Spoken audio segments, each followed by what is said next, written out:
రాజమహేంద్రవరం స్థానిక 47వ డివిజన్లోని 2 అంగన్వాడీలకు సొంత భవనంలోకి మార్పు చేశారు. ఆ భవనాన్ని రాజమహేంద్రవరం సిటీ ఎమ్మెల్యే ఆదిరెడ్డి శ్రీనివాస్ ప్రారంభించారు.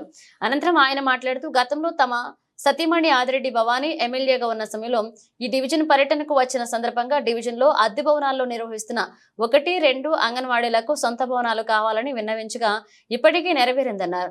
ఆ 2 అంగన్వాడీలను సిద్ధార్థ నగర్ లోని మున్సిపల్ కార్పొరేషన్ పాఠశాల ఆవరణంలో ఒక భవనంలోకి మార్చడం జరిగిందన్నారు. అంగన్వాడీకి వచ్చే పిల్లలకు మంచి పౌష్టికాహారం అందించాలని అంగన్వాడీ కార్యకర్తలకు సూచించారు.